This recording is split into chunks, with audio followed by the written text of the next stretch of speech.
Bonjour et bienvenue sur Diego Football. Aujourd'hui, à 13h, dans le cadre de la 11e journée de Ligue 1, se déroulait le match entre Lyon et Metz. Un match qui s'est soldé sur un score de 1 but partout, des buts de Jalot pour Metz et de Alvero pour Lyon. Donc un score de 1 but partout tout à fait logique, hein. C'était un match plutôt équilibré. Il y a eu des occasions de part et d'autre. Par contre, des deux côtés, un manque de justesse à la finition. D'où ce résultat de 1 but partout. Donc côté Mestin, ils font avec leurs moyens, hein. Malheureusement, ils n'ont pas une équipe pour jouer, pour faire mieux. C'est déjà bien ce qu'ils font avec les moyens qu'ils ont. Côté Lyon, par contre, je suis relativement inquiet parce que week-end après week-end, rien ne change. Donc voilà, ça parle beaucoup dans les médias et ça répond moins sur le terrain. Euh, donc non, on a une équipe à l'image de son entraîneur qui est complètement perdue. Là, sur ce match-là, Grosso a changé 3 fois de système en 90 minutes. Donc on a eu le droit à un 5-3-2, après on a eu le droit à un 4-3-3, et pour finir, on a eu le droit à un 4-2-3-1.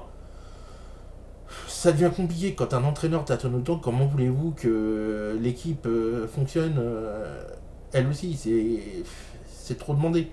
Là, il est temps de, de, de définir un schéma et de s'y tenir. Aujourd'hui, Lyon peut pas changer de système chaque week-end, peut pas changer de système 3 fois en 90 minutes. Ça n'a pas de sens. Euh, donc, non, aujourd'hui, Lyon n'arrive même pas à gagner contre ses concurrents directs. Donc là, c'est défaite face à Strasbourg, nul face à Lorient, défaite face à Clermont, nul face à Metz. Alors, ça va être très compliqué le maintien avec un rythme comme ça, c'est pas possible. Là, les prochaines semaines vont être compliquées puisqu'ils vont encore jouer des clubs encore mieux classés. Donc, s'ils n'arrivent déjà pas à prendre des points contre leurs concurrents directs, qu'est-ce que ça va être contre des équipes comme Lens, Rennes et consorts? Aujourd'hui, Lyon est vraiment au fond du trou.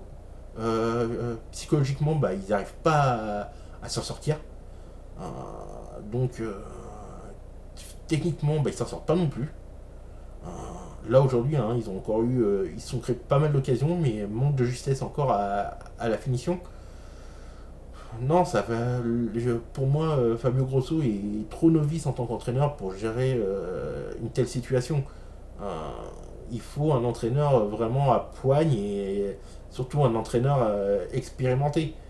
Vous ne mettez pas un entraîneur qui n'a connu qu'un club et une seule saison, et encore avec un petit club de, de série B qui l'a amené en série A, d'accord, mais voilà, il a monté son effectif, il a géré l'équipe comme il le voulait, mais voilà, il y a un cap à franchir entre la série B et la Ligue 1. Et aujourd'hui, il a trop peu d'expérience pour relever un club comme l'Olympique Lyonnais de la situation dans laquelle il se trouve. Je parle même pas de Textor qui est parti gérer ses embrouilles au Brésil plutôt que de rester à Lyon. Voilà, c'est encore une fois, j'ai du mal à comprendre comment fonctionnent les Américains, hein, que ce soit McCourt à l'OM ou Textor à Lyon. Voilà, c'est deux Américains qui ont acheté un club et qui font n'importe quoi avec, donc bien joué. Euh,